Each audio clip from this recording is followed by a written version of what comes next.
Thank you very much, Mr. Balakrishnan.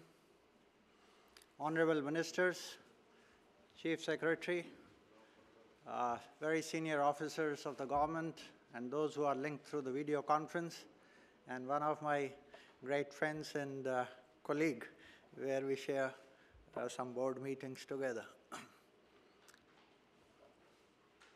I liked the way you put it. You are a state that loves listening. If you permit me to extend that motto, listen, think, act. The whole state and this country, if it follows this path, I think can be transformed. What I'm going to do is to share some of my thoughts on the issue of getting agriculture back on track. I'll try to cover basically 4 areas. One, what is the state of agriculture in India as on today?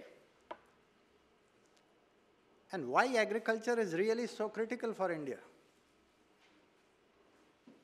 Second, I'm going to take a little long-term perspective, at least of the last 10 years of agriculture, but also look into Indian agriculture with the global context. And then come to the real theme of my talk, how to fix it. If we are not doing a great job, then how to fix it? What is the option that India has? And then towards the end, I was told by Mr. Balakrishnan that I should also devote a little time on Odisha, in particular coming from the global to the national to the local situation, what it is and what can we do. I think you know more about your state than perhaps I do, but we'll have some occasion to talk on this in greater detail. Let me start with the basic question, why agriculture is critical for India. You know, earlier United Nations population projections were saying that India will be the most populous country by 2028. Lately, they have revised their projection and they say, not 2028, India is doing much progress in its population, and by 2022, India will be the largest nation on this planet, surpassing China. If that is so, the first is that everybody has a stomach attached and mouth to eat. So you have to have the food security of these people. India cannot be importing 40%, 50% of its stuff from outside. No nation can feed India to that extent. 5%, 10% here and there, you can export a bit and you can import something depending upon where you have your comparative advantage. But overall, food security is going to be a major, major challenge. It's going to be a double challenge if you project for the next 10 years. India's overall income is expected to hover between 7 to 8% GDP growth. With a population growth rate of 1.3% or even less in the years to come, you are going to have a per capita income which is going to grow anywhere from 5.5 to 6.2, 6.3% or so. These people who have remained underfed for decades, first thing that they are going to ask is eating more. Not only eating more, perhaps you and me will start talking about eating better. Little less quantity, but better food, which is more vitamins, more proteins, so-called high-value products. Therefore, third challenge that is going to come. By 2030, we are told, today we are about 380 million people in urban areas. By 2030, we are told we'll be 600 million people in urban areas. And urban areas normally don't produce the food. Food has to come from the hinterlands. Therefore, it's not only the rural population that needs to be fed whose incomes are growing, but also we have to create structures to feed those in urban areas, you and me, in the services sector, in the manufacturing sector, who are not related directly to food production. So there is a lot of challenge in the next 10 to 15 years that India is going to face. Given the land is limited, given that water is already under tremendous pressure, and water is going to be a bigger binding constraint than even land in the years to come, there is a big, big challenge on our face. What is the current state of affairs? But before I start on that, let me say one little thing. One more element because of which agriculture remains very critical in this country. Today we are talking India is a great bright spot. The IMF is saying 7.3, 7.5, 7.6, whatever between 7 to 8% rate of growth overall. But where the masses are, where 50% of the country's workforce is engaged, what's the rate of growth there?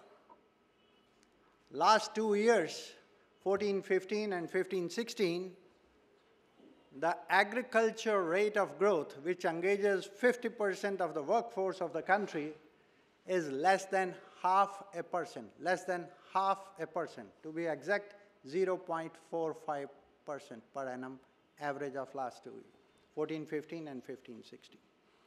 And that should be a cause for worry, that where the masses are, that particular sector is not just stagnating, but its growth is even below the population rate of growth. That means the per capita income in agriculture during the last 2 years has actually declined. And that's a political question I want to put before you. Is this the development model we want, where the rest of the economy grows at 7%, 8%, 10%, but where the masses are, that grows at less than 0.5% or 1% or less than 2%. Is this the model that we are looking for? Obviously, nobody, including the present government, would agree to that. Traditionally, when we look at most of our plans since 91 onwards, have kept a target overall of the economy 7 to 8% and agriculture 4%. And I think that's on a very sound footing and well calibrated after doing a lot of work within the Planning Commission and now the NITI. But what has been the story?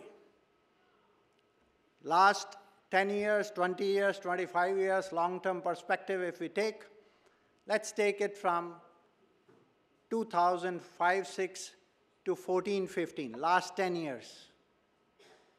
The agriculture growth has been 3.6% per annum. So not too much below, respectable, 3.6% per annum.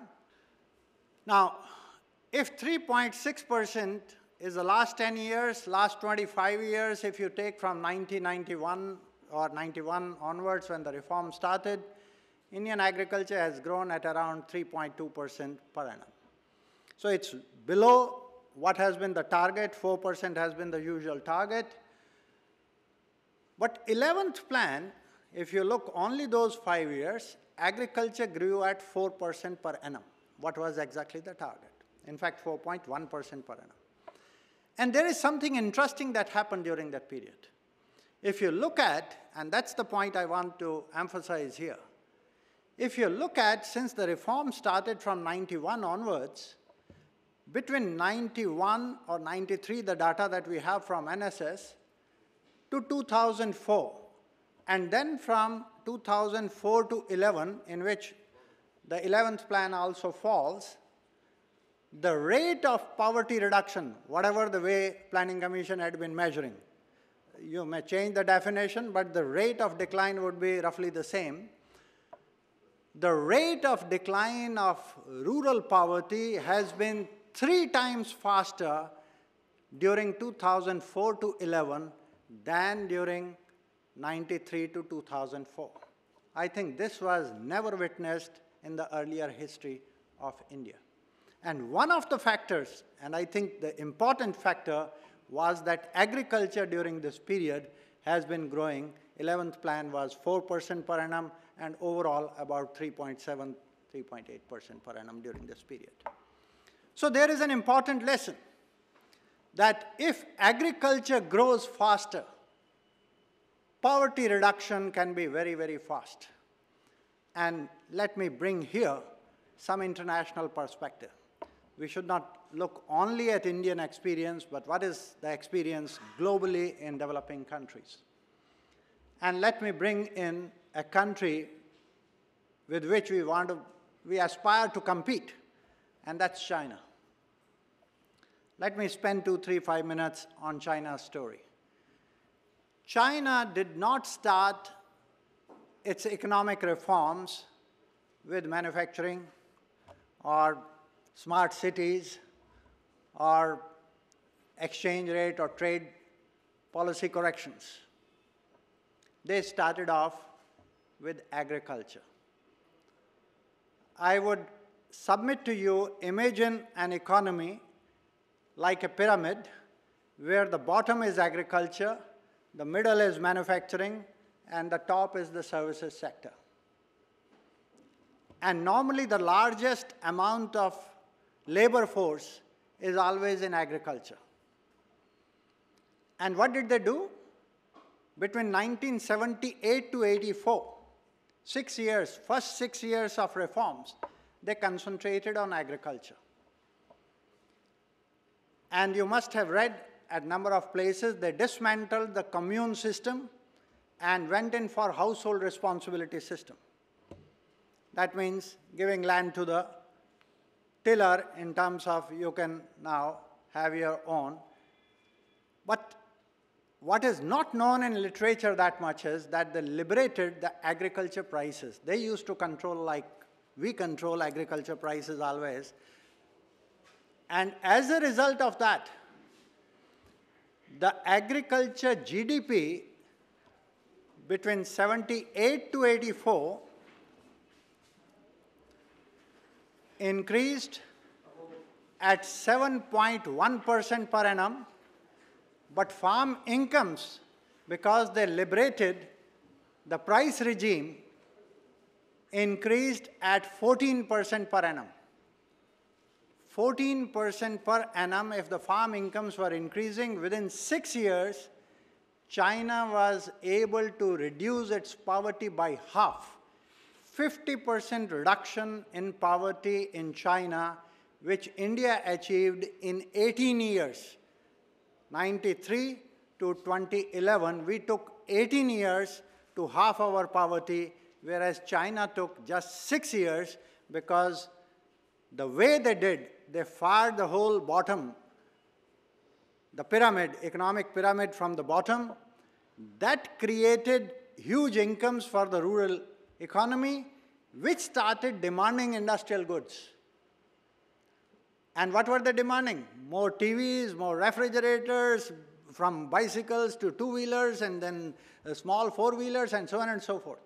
Most of these commodities were being manufactured at that time by small-scale, what was called the town and village enterprises. And they could not cope up with the demand that was coming from the rural areas, and therefore they started investing in a major way in scaling up the manufacturing to satisfy the demand coming from the rural areas. And as a result, the manufacturing revolution started. It was not done by the big manufacturing companies, it was done by the town and village enterprises of China. People started moving out of agriculture to those types of manufacturing. Manufacturing started growing today. That's the global hub of manufacturing. China's services sector, the top layer of the pyramid, is still on a shaky ground. It's not the strongest thing. What did we do? The elephant's pyramid, if you look at, if we can feel proud of one thing globally that we have done wonders, what is it? It is the IT, which is at the top of the economic pyramid. So the techies in Bengaluru may be getting global salaries, and maybe their maids and drivers will get some better salaries, but that's a trickle-down effect. Manufacturing, IIP index is 1%, minus 1%, plus 2%, 1%, we are still struggling. And agriculture, has anybody talked about the agenda for reforming agriculture in the last 25 years? We haven't heard. So our story is coming from the top, a trickle-down effect, and we take 18 years to halve poverty. China's story is firing from the bottom and halving poverty in 6 years. That's the difference, concentrating on agriculture or coming from the top. I was recently in Marathwada when there was a crisis of even drinking water. And when I visited places, I was told that the drinking water is coming after a week or 10 days. How do you get water for your crops and for your cattle? That was the scenario. Now, under that scenario, I don't want to criticize any state or any particular CM or policy makers, but I read in the newspaper that there is a bullet train which will take away 90,000 crores, Ahmedabad to Mumbai, and the CM was to go to Japan for that. And suddenly it struck me, what is the priority of the country? Should it be drinking water? Should it be saving crops? Should it be saving cattle? Because that's where millions will benefit. But if we are giving a priority to bullet train, 90,000 crores, then who is going to benefit? You and me. So that unwittingly, unknowingly, there is an elitist bias, the urban bias in our policy making that we have to be very careful about. And that brings me to the basic political question. What is the role of public policy? Everybody has aspirations. You have your aspirations to become better, I have my aspirations, but the poor man also has aspirations. The role of public policy, of course, it has to encompassing all the citizens of the country, but it has to be more and more those who are left behind. Proportionately, you have to take care of them more so that otherwise, if the distance keeps increasing, there is always danger of implosion. Luckily, Indian society is very tolerant from that point of view. It has tolerated poverty for so long. So I would like to submit that agriculture remains critical both for India to feed its largest number of people, and it makes good economics and good politics also. Okay, let me talk about if we have not been doing 4%, we have been doing last 10 years 3.5, 3.6%, or 25 years 3.1, 3.2%, how can we get 4%? And personally, I feel the potential of this country's agriculture, it can easily go up to 5%. Many times we hear, oh, our farmers are very small. How can they grow? What can they do? So our holding size is 1.16 or 1.15 hectares, the latest census. So what can they do? Let me give you a parallel from China. China's average holding size is half of ours, 0.6. And their production is more than double of ours from a cropped area that is less than ours. From a total cropped area which is less than ours, holding size half of ours, but production is more than double of ours. So how have they done it? If they can do it, why can't we do it? Many a times we also hear,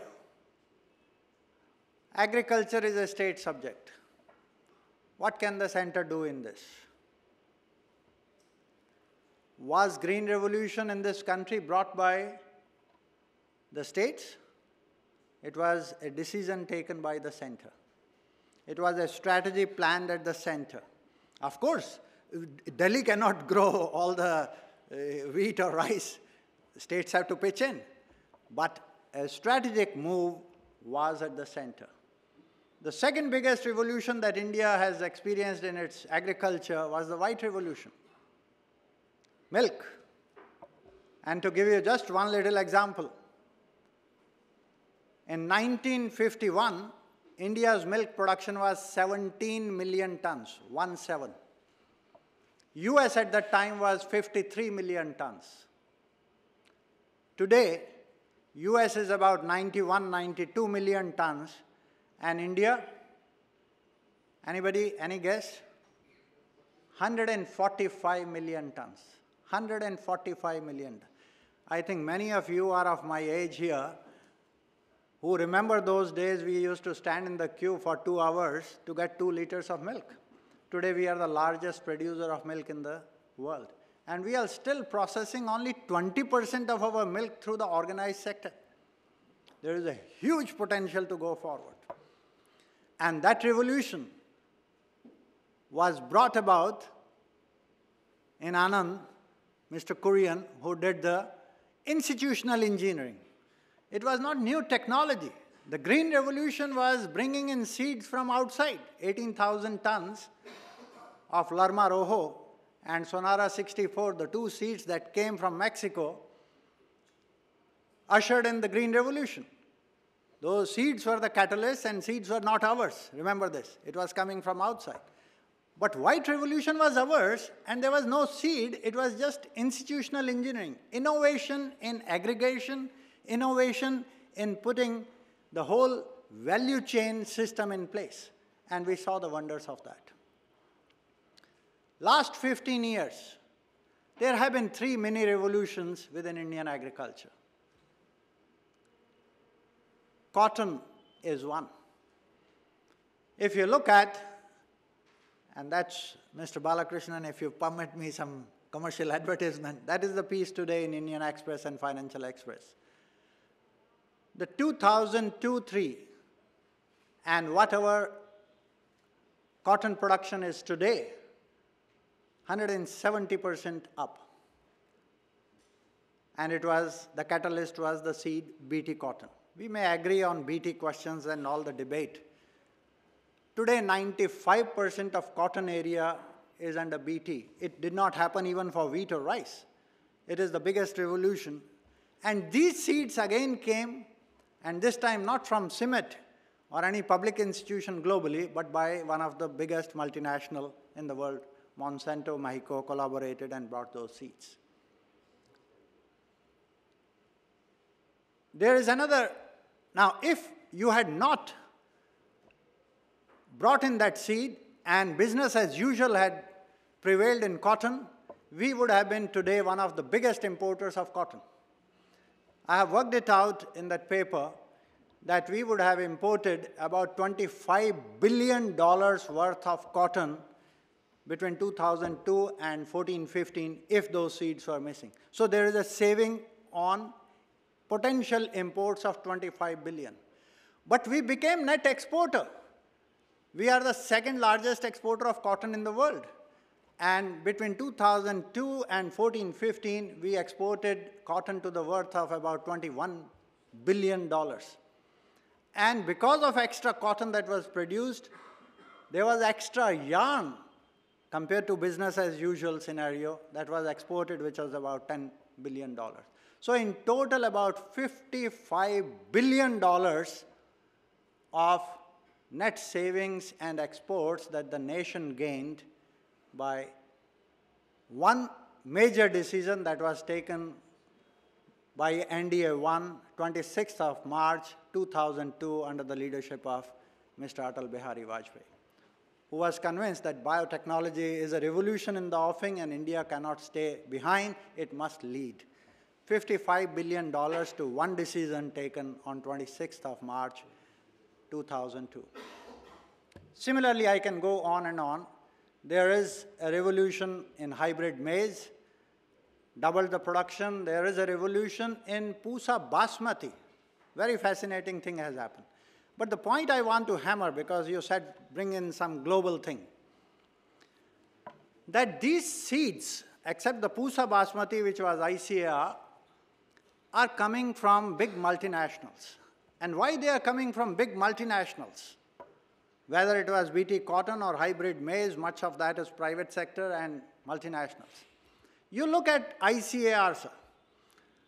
Our ICAR, which is supposed to be giving us research-based, science-based seeds, in 14-15, the budget of ICAR was 4,850 crores or so, which is $0.8 billion at that exchange rate. Monsanto, just one company in the world, in that year, invested $1.7 billion on R&D. This is a clear indication that the future technologies in agriculture are going to come more and more from the private sector. So there is not that CIMMYT and IRRI which will give you free. Those who have invested billions of dollars, they would like to take some rates of return on those seeds. Now, what is the mechanism through which we can buy those seeds and give our farmers free? Or they can have licenses and trade fees and royalties. And have you heard lately, just 3 weeks back, China Chemicals, ChemChina, bought one of the second largest, Syngenta, $43 billion cash. 43 billion. What are they trying to get? They are trying to get all those technologies which Syngenta had. And they are looking at 20 years of food security for their country, 30 years of food security. $43 billion deal just on cash like this. So globally, what has happened? The world has moved from green revolution to gene revolution. And actually, today, the gene revolution is in about 185 million hectares of land across a number of countries, more than 40 countries. But the next revolution has already started, and that's called the brown revolution. People know Monsanto because of their BT cotton seeds. They don't know Monsanto, that Monsanto has bought Climate Corporation and has tied up with John Deere, and actually looking at the US land grid-wise, literally each kilometer of area, as the harvester is harvesting the crop, they can take the sample of soil, analyze it right away, whether it is deficient in N, P, or K, send that information on the cloud, computing is done, order is given to the tractor, there is a small simple machine that how much N and how much P and how much K to release, how much is the moisture, everything is in auto mode. This is called the brown revolution, the precision farming.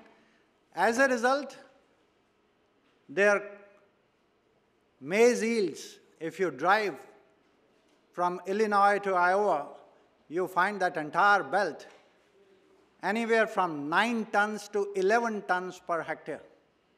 Our average is 2.5 tons per hectare. So that revolution has already started. That's not GM, it is precision farming, caring about earth, mother soil, earth, and that is one way. I think that is where the future is likely to be, more sustainable agriculture and more precision agriculture, and looking at how this massive computing ability. And India, if it has benefited so much from IT and satellites, and we take proud of sending mom to Mars and all those things, unless those at the top of the pyramid link up with those who are at the bottom of the pyramid and try to bring science and technology for the benefit of masses, I think as scientists we would have failed otherwise. And that was one of the visions that Mr. Vajpayee had. So we need to move from green to gene to brown revolution. You can skip gene revolution if you don't like genetic modification, but go to precision farming. We can do that. Okay. I have another 7, 8, 10 minutes. how to get 4% rate of growth in agriculture. The first thing that we need to do,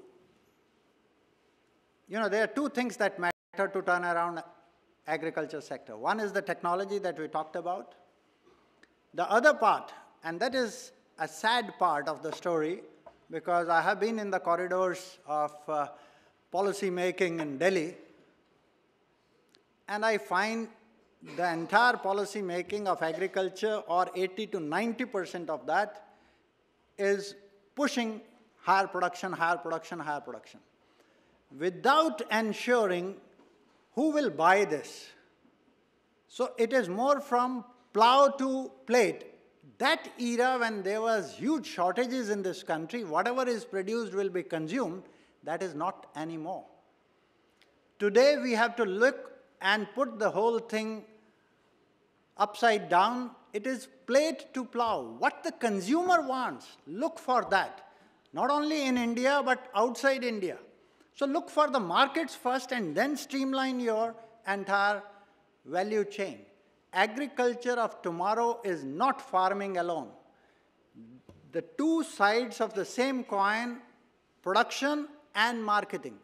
If you can't give 50% weightage to marketing, you are likely to end up into a situation where the farmer produces, has a bumper harvest, but potatoes are thrown on the roads because they are not recovering even the cost of production.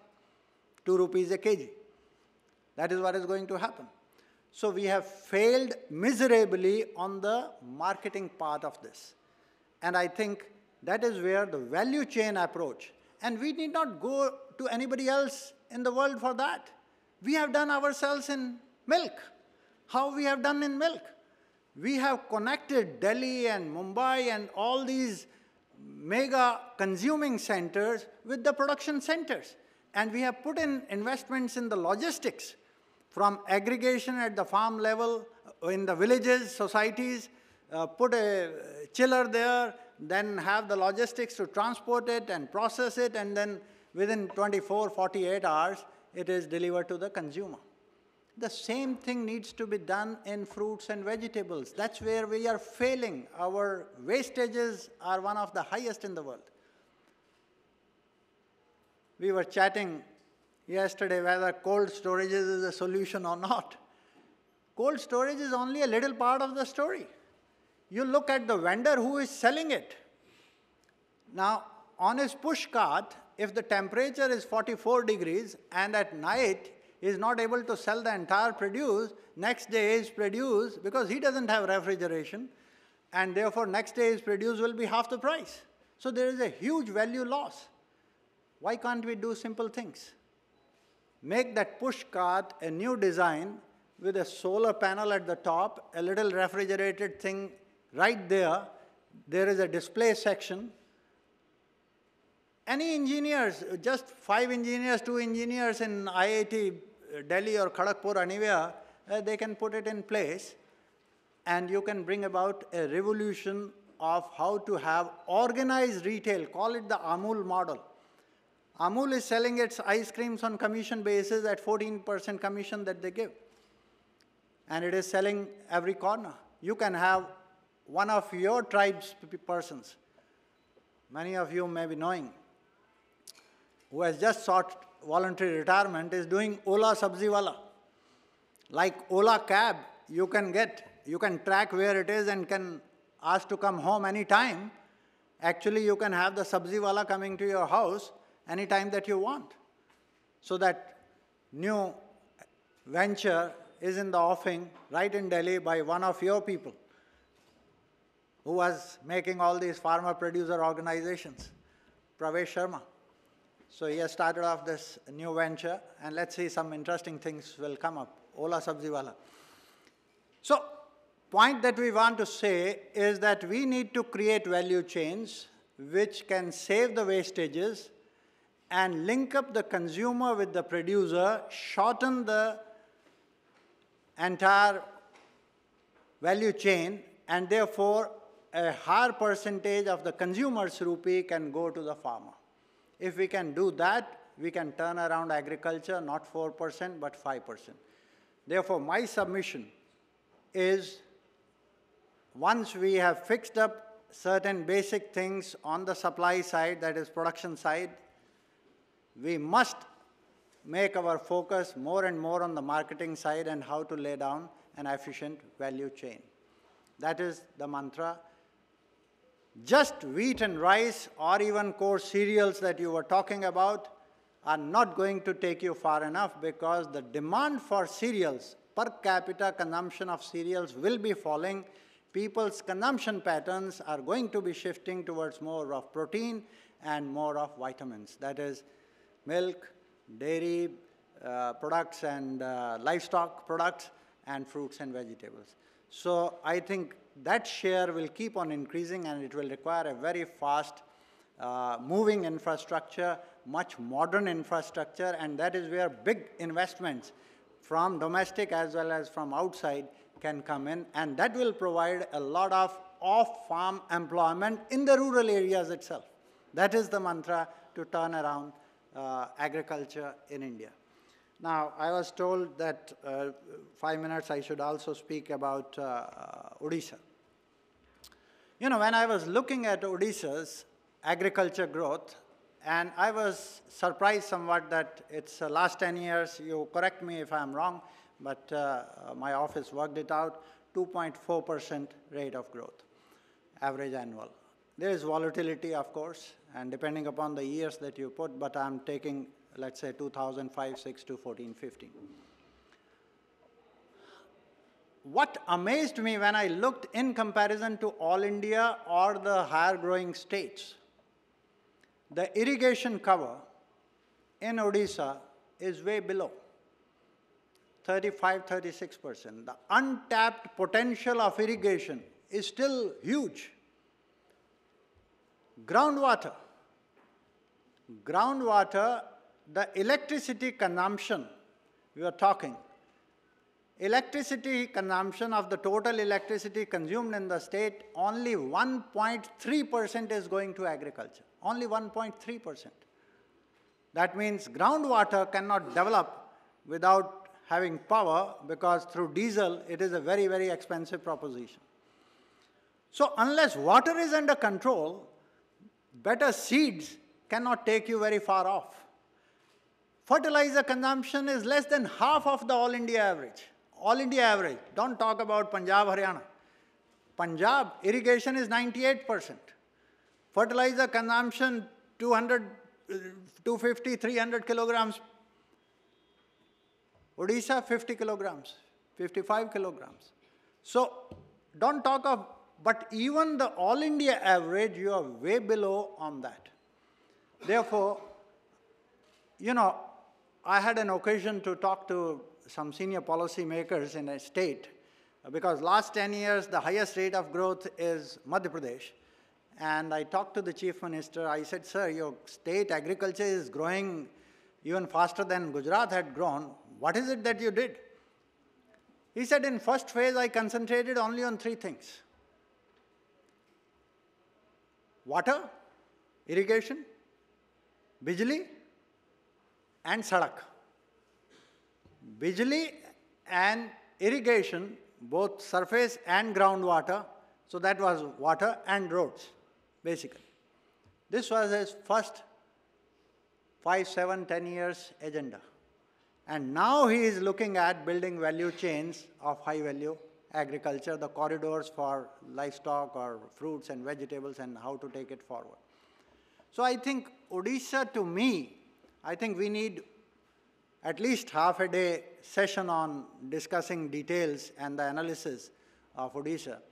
My understanding, very little one and very preliminary at present, is that the basics of Odisha compared to all India average of irrigation, of power supply to agriculture, and the surfaced roads, these are way below. And no wonder your seed replacement rate, your fertilizer consumption is half of what is all India average, not the top performers, all India average. So if you can fix these 3, 4 interventions, I think you can easily go to 4% rate of growth, if not higher. But Odisha has lately done some interesting things we were watching on vegetable front. Some turning around has come in the vegetable, but vegetable prices are highly volatile. If they produce more, prices crash, and that's where value chain and food processing has to be looked at. I think those are the preliminary things that I can put on the table. My time is up. What I would like to conclude by saying, well, thanks for inviting me. These are some of the thoughts which we have looked at India in a longer perspective and what is happening right now in India on the agriculture front. And I feel Indian policy making is still somewhat urban biased. It is still elitist. We get good joy in saying, oh, bullet trains, 100 smart cities, which is all fine. Make in India, but give me 4% rate of growth in agriculture. That's all. But if it is less than 2% and less than 0.5%, then there is a crisis staring at your face, and we don't want a society when you're driving your car and you stop at the red light and there are 4 beggars around you because they have moved from rural areas, there is existence problem. We don't want that type of a society. With all these words, I'm sure India will bounce back, agriculture growth will be back. The present government is looking at this budget. They tried to do something, but it's still not that bold a move as I would love to see it. We are in touch with the Delhi government. We'll be happy to share any thoughts or any analysis that we have on Odisha, and our services are all free. Thank you.